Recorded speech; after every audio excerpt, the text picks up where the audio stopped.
Subscribe to our channel by clicking the subscribe button. Click the bell button and enjoy the latest uploads from our channel.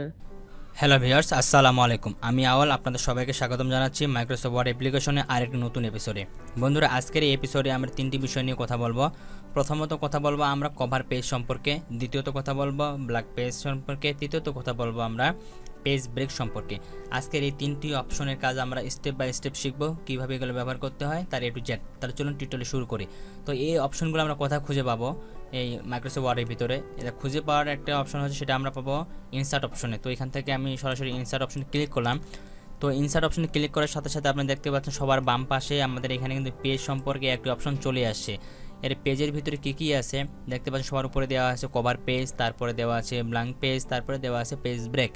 তো চলুন সবার প্রথমে আমরা cover page আছে, এই cover পেজটা কীভাবে কাজ করে সেটা দেখে নিই। কভার পেজ হচ্ছে আমাদের যখন আমরা বাজার থেকে কোনো বই বা খাতা নিতে যাই, সবার উপরে যে কভারটা দেওয়া থাকে সেটাই হচ্ছে এই জিনিসটা কভার পেজ।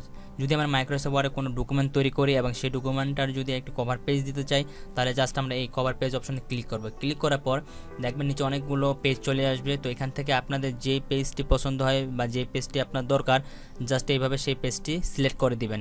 সিলেক্ট করে দিলে কিন্তু আপনার পেজটি এখানে চলে আসবে। তো সবার উপরে আপনারা এখানে দেখতে পাচ্ছেন যে এখানে কিছু লেখার জন্য অপশন আসছে। তো এখানে আপনি যেটা লিখতে চান সেটা এখানে লিখে দিবেন। তো এখানে আমি আমার চ্যানেলের নামটি লিখে দিচ্ছি।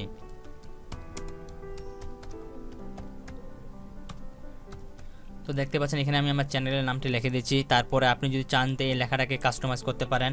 তো কাস্টমাইজ করতে চাইলে কাস্টমাইজও করে নিতে পারেন। জাস্ট এভাবে লেখাটাকে সিলেক্ট করে আপনারা যদি এখান থেকে সাইজটা বড় করে দিতে চান, এভাবে বড় করে দিতে পারেন। লেখাটাকে মাঝখানে রাখতে চাইলে মাঝখানেও রাখতে পারবেন। জাস্ট এভাবে এখানে ক্লিক করে লেখাটা মাঝখানে দিয়ে নিয়ে আসতে পারেন। লেখাটা যদি কালারও চেঞ্জ করে দিতে চান, কালারও চেঞ্জ করে দিতে পারেন। অর্থাৎ আপনারা এটাকে সুন্দরভাবে কাস্টমাইজ করতে পারেন। তারপর দেখতে পাচ্ছেন এখানে ডকুমেন্ট দেওয়া আছে। ডকুমেন্ট মানে হচ্ছে আপনি যে বিষয়ে ফাইলে তৈরি করছেন সেই ফাইলে যদি একটা নাম থাকে নির্দিষ্ট, সেই নামটি এখানে দিয়ে দিবেন। তো আমি আপনাদের বোঝানোর জন্য এখানে নামটি দিয়ে দিচ্ছি। এখানে দিয়ে সাবস্ক্রাইব নাও।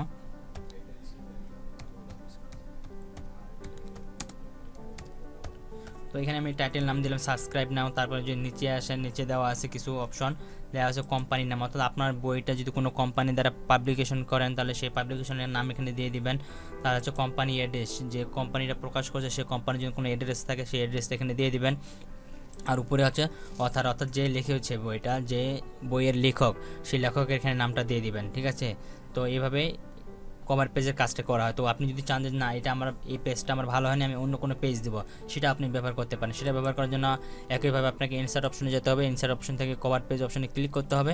ক্লিক করার পরে এখানে দেখেন আরও অন্যান্য যে পেজগুলো আছে, এভাবে জাস্ট আবার আমি যদি এটাকে যদি ক্লিক করি তো দেখবেন ওই পেজটা কিন্তু আমার এখানে চলে আসে। ঠিক আছে? এভাবে আপনি খুব সহজে কিন্তু কভার পেজগুলো ব্যবহার করতে পারেন। আর আপনি যদি চান যে না আমি আমার ফাইলে কোনো কভার পেজ ইউজ করবো না, তাহলে কভার পেজটা কিন্তু আপনি রিমুভও করে দিতে পারেন, এখান থেকে সরাই দিতে পারেন। সেটা কীভাবে সরাবেন চলুন দেখে নিই। আমরা শুধু এখন দেখলাম কীভাবে একটা কভার পেজ নিয়ে আসতে পারি। এখন আমরা চাই যে আমাদের ডকুমেন্ট থেকে কভার পেজটাকে মুছে ফেলবো, সেটা কীভাবে মুছে ফেলতে পারি? তো মুছে ফেলার জন্য আবার একইভাবে আমরা কভার পেজে ক্লিক করবো। ক্লিক করার পর আপনারা সবার নিচে দেখতে পাচ্ছেন এখানে দুটি অপশন দেওয়া আছে। একটি হচ্ছে যে মোর কভার পেজ ফ্রম office.com, আরেকটা হচ্ছে রিমুভ কারেন্ট কভার পেজ। ঠিক আছে? তো আমি দুইটা অপশনের কথা আমি আপনাদের বলে দিচ্ছি। আমাদের এই কভার পেজে যখন ক্লিক করবো, ক্লিক করার সাথে সাথে এখানে কিছু টেমপ্লেট আমাদের দেওয়া থাকে, এগুলো অটোমেটিক্যালি ডাউনলোড করা থাকে। তো আপনি যদি এর বাইরেও আরও কিছু টেমপ্লেট ব্যবহার করতে চান মাইক্রোসফট অফিসের, তাহলে আপনারা ওদের ওয়েবসাইটে যাইতে হবে। নেট কানেকশন দিয়ে যদি আপনি এখানে ক্লিক করেন, ক্লিক করে দেখবেন এখানে অনেকগুলো অপশন আসবে। তো এখান থেকে আপনি যেটা ব্যবহার করতে চাচ্ছেন জাস্ট ওটা যদি এভাবে সিলেক্ট করে দেন, তো এখান থেকে আমি ইন সাইন যে অপশনটা আছে এটাকে ক্লিক করলাম। তো দেখেন এই পেজটি কিন্তু আমার এখানে ডিজাইন হিসেবে চলে আসছে। এই পেজটি কভার পেজ হিসেবে ডিজাইন হয়ে গেছে। তো এখন চাচ্ছি যে আমরা এটাকে কীভাবে রিমুভ করে দেবো বা ডিলিট করে দেবো। সেজন্য আমরা একইভাবে পেজ কভার পেজ অপশনে যাব। যাওয়ার পরে সবার নিচে দেখতে পাচ্ছি এখানে যে রিমুভ কারেন্ট কভার পেজ, এটাতে ক্লিক করবো। ক্লিক করলে আমাদের এখানে যে কভার পেজটি ছিল সেই কভার পেজটি কিন্তু চলে গেছে। এটা হলো আমাদের তিনটি অপশনের ভিতরে একটি অপশনের কাজ, কভার পেজের কাজ। আমরা এতক্ষণ ধরে দেখলাম যে কীভাবে কভার পেজ নিয়ে কাজ করতে হয় তার A to Z। আশা করি আপনার বিষয়টি বুঝতে পেরেছেন। এবার আমরা কথা বলবো ব্ল্যাঙ্ক পেজ সম্পর্কে। অর্থাৎ মনে করেন আমরা যে এই পেজে যে 3টি অপশন লিখছি, আমি যে কভার পেজ, ব্ল্যাঙ্ক পেজ আর একটা হচ্ছে পেজ ব্রেক, আমি আর এই পেজে কিছু লিখতে চাই না, এরপরে আমি একটা নতুন পেজ নিতে চাচ্ছি। তো সেই পেজটি আমরা কিভাবে নিব? তো বন্ধুরা এরকম নতুন পেজ তৈরি করার জন্য, মানে একটি পেজ থেকে আরেকটি পেজে যাওয়ার জন্য আমাদের এই ব্ল্যাঙ্ক পেজ এবং পেজ ব্রেক দুটি অপশনের কাজ একই। আমি আপনাদের আগে বলে দিচ্ছি যে আমাদের ব্ল্যাঙ্ক পেজের যে কাজ এবং পেজ ব্রেক দুটারই কাজ একই। তো দেখেন আমি যদি এখানে মাউসের কার্সারটা এখানে রেখে যদি ব্ল্যাঙ্ক পেজ অপশনেতে ক্লিক করি, আর আপনাদের এখানে আমি একটা জিনিস দেখাই। তো দেখেন আপনার এখানে বর্তমানে কয়টা পেজ আছে?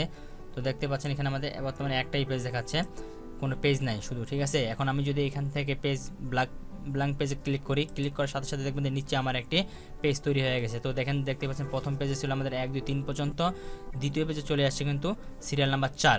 অর্থাৎ এই পেজে আমরা কিন্তু এখন দেখেন পেজ নাম্বার কিন্তু এখানে দেখাচ্ছে 1 এবং 2। বর্তমানে আমরা কয় নাম্বার আছি? 2 নাম্বারে। আর উপরেরটা কি ছিল? এটা 0, এটা কোনো পেজ নাম্বার নাই। এটা হচ্ছে আমাদের ব্ল্যাঙ্ক পেজের কাজ। তারপরে যদি আমরা মনে করি এই যে দুইটা পেজ আছে আমাদের এখানে, মনে করি 4 নাম্বার পেজ এবং 3 নাম্বার পেজ, এদের মাঝখানে আমরা একটা পেজ নিব। সেজন্য আমাদের এখানে পেজ ব্রেক যে অপশনটা আছে এটাতে ক্লিক করতে হবে। এটাতে ক্লিক করলে তাহলে দেখেন মাঝখানে আমাদের 4টা কিন্তু সবার নিচে চলে আসছে। এখন এই যে দেখেন এটা 2 নাম্বার পেজ, তারপরে উপরে একটা ফাঁকা পেজ, তারপরে এটা হচ্ছে কিন্তু পুরোটাই ফাঁকা পেজ। এই পেজটা আমাদের পুরোটাই ফাঁকা। তো এখানে থেকে যে আমি লিখে দিই,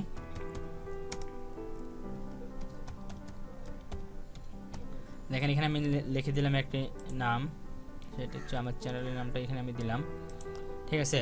তো দেখেন উপরে যে পেজটি ছিল এই পেজটি কিন্তু আমাদের ফাঁকা একদম, এই পেজটিতে আমরা কোনো কিছু লিখিনি, একদম ফাঁকা পেজ। এটা হচ্ছে পেজ ব্রেকের কাজ। পেজ ব্রেক মানে হচ্ছে দুইটা পেজের মাঝখানে যদি আমরা কোনো পেজকে ঢোকাতে চাই তাহলে আমরা এই পেজ ব্রেকের অপশনটা ব্যবহার করব। এই পেজ ব্রেক অপশনটি তখন ব্যবহার করব। আপনি এখানে দেখতে পাচ্ছেন এখানে আইকনটা কিন্তু দেওয়াই আছে, কোনটার আইকন কীরকম আপনারা দেখতেই পাচ্ছেন যে প্রথমটা যে আছে কভার পেজ, তারপরে আছে ব্ল্যাঙ্ক পেজ। ব্ল্যাঙ্ক মানে হচ্ছে সাদা, ওটা একদম কোনো কিছু লেখা থাকবে না।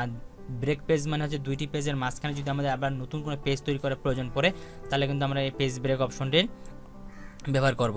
আশা করি এই 3টি অপশনের কাজ আপনারা বুঝতে পেরেছেন বন্ধুরা। যদিও না বুঝতে পারেন তাহলে অবশ্যই কমেন্ট করে জানান কোন জায়গাটা বুঝতে পারেনি, আমি আপনাদের সেটি কমেন্টের মাধ্যমে উত্তর দেওয়ার চেষ্টা করবো ইনশাল্লাহ। আর পরবর্তীতে আমরা কথা বলবো টেবিল অপশনটি কীভাবে কাজ করে, টেবিল অপশনের A to Z। আমি চাচ্ছি তো আপনাদের আমি অল্প অল্প করে শেখাবো, কিন্তু প্রতিটি অপশনের কাজ A to Z সেটা কীভাবে ব্যবহার করে, কীভাবে ইউজ করে সব কিছু আমি আপনাদের শেখাবো। একটি অপশন আমি আপনাদের বাদ দিব না। তো আপনারা আমার সাথে থাকুন। আর আপনারা যদি আমার চ্যানেলে নতুন হয়ে থাকেন, আপনারা যদি মাইক্রোসফট আগের টিউটোরিয়ালগুলো না দেখে থাকেন, তো উপরে যে আই বাটনটি দেখতে পাচ্ছেন জাস্ট ক্লিক করে আগের টিউটোরিয়ালগুলো দেখে আসতে পারেন, অথবা এই ভিডিওর নিচে ডেসক্রিপশনে আমি লিঙ্কগুলো দিয়ে দিব, চাইলে সেখান থেকেও দেখে আসতে পারেন।